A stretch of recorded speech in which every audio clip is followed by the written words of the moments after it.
Assalamualaikum warahmatullahi wabarakatuh. Perkenalkan, saya Nia Oktavia, mahasiswi angkatan 2020 dari kelas Psikologi Islam 2 dengan NIM 202090104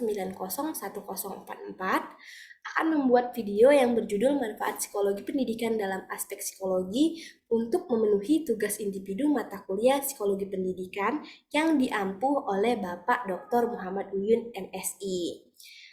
Di sini saya akan menjelaskan tentang psikologi pendidikan. Apa sih psikologi pendidikan itu? Nah, pendidikan merupakan proses perubahan pada aspek kognitif, afektif, dan psikomotorik seseorang atau kelompok dan usaha mendewasakan manusia melalui upaya pengajaran dan pelatihan. Di sini ada Purwodagolo pada tahun 1994 mengatakan bahwa permasalahan dalam dunia pendidikan menyangkut dalam tatanan kehidupan, baik secara keluarga ataupun masyarakat, di mana pendidikan itu merupakan kegiatan yang penting, yang gunanya untuk menentukan kehidupan manusia dan kebudayaannya. Bukan hanya Purwodagolo, hal ini juga ditindaklanjuti oleh Sekerbau pada tahun 2018. Ia mengatakan bahwa permasalahan pendidikan ini bukan hanya bergantung pada permasalahan kehidupan manusia, melainkan permasalahan perubahan tongkat estafet untuk suatu pemimpin.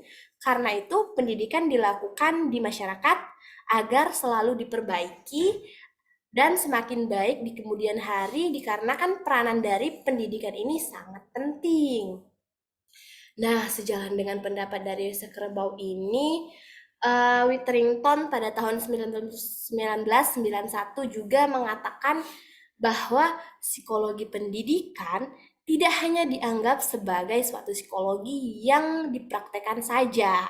Psikologi pendidikan adalah suatu studi atau ilmu pengetahuan yang mempunyai hak hidup sendiri.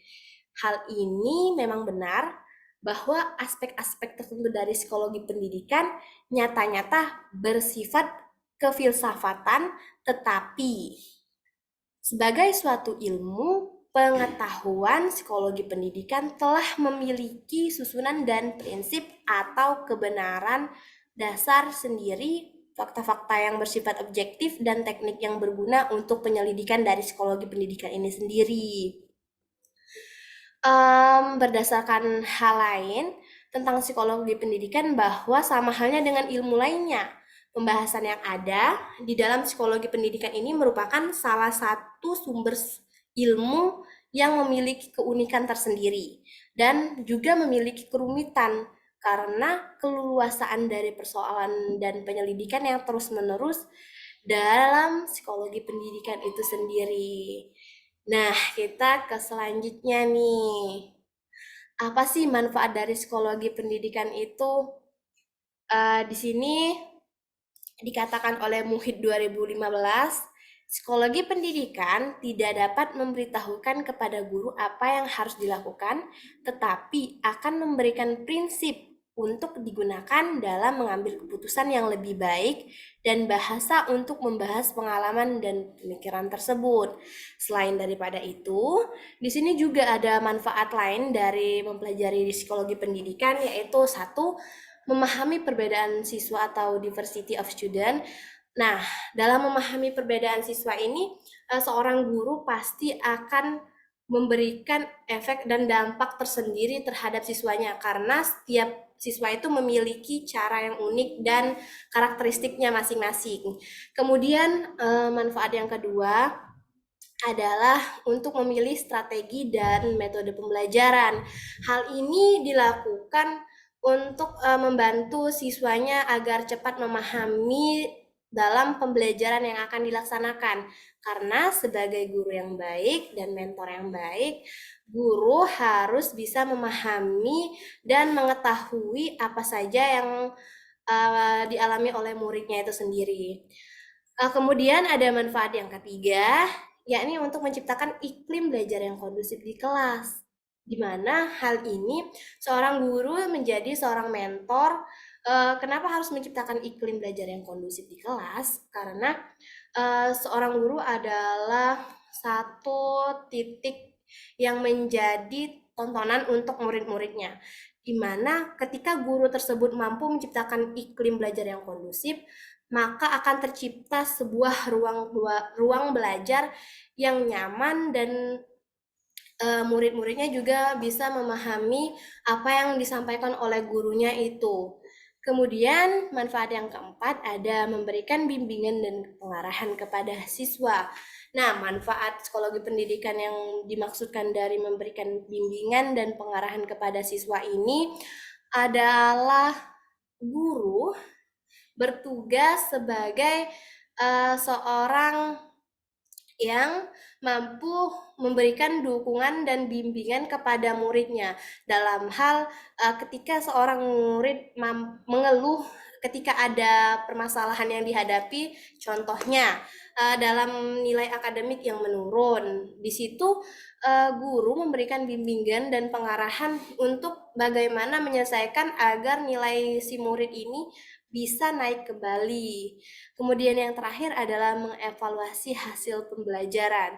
Manfaat dari psikologi pendidikan yang kelima ini adalah untuk si guru itu sendiri maupun si orang lain.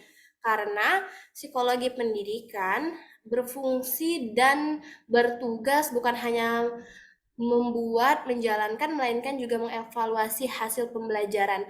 Karena setiap hal yang dilaksanakan atau dikerjakan itu pasti berdampak masing-masing. Ada yang baik dan juga ada yang buruk. Ketika keburukan tersebut harus dievaluasi agar semakin baik. Seperti halnya, seperti tadi contohnya itu kan dalam hal nilai akademik. Nah, fungsi dari mengevaluasi hasil pembelajaran ini, guru ini memberikan cara-cara dan semangat yang kokoh biar si muridnya ini lebih semangat lagi dalam mengevaluasi apa sih yang kurang untuk memperbaiki nilai akademiknya ini supaya lebih baik lagi. Seperti itu. Nah, berdasarkan manfaat dari yang sudah sampaikan tadi, mari kita simak video berikut ini. Oke, mari kita lihat video berikut ini. Sebentar.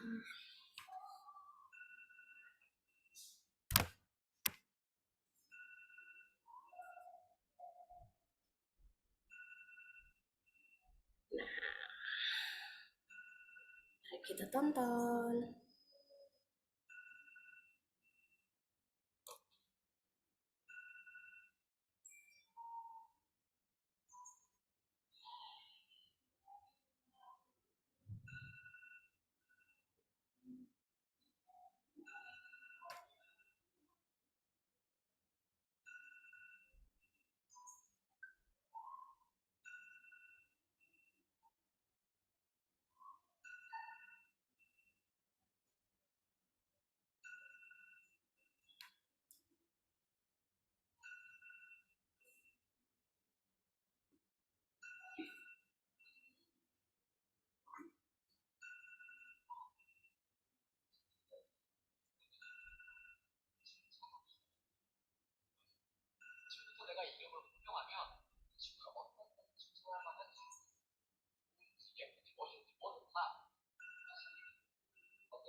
Satu dan sembilan.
Oke, berdasarkan video tersebut, kita dapat berkaca jika seorang guru mampu memahami berbagai perbedaan yang ada pada karakteristik masing-masing siswa.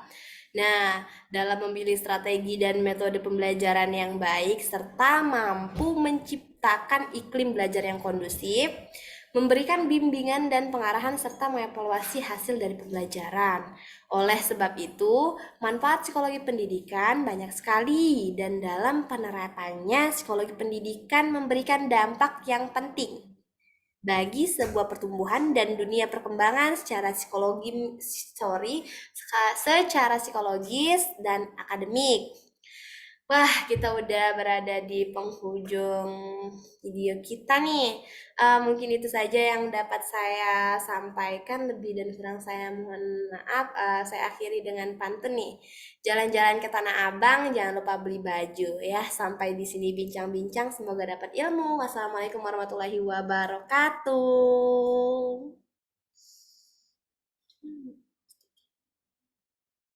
Sudah.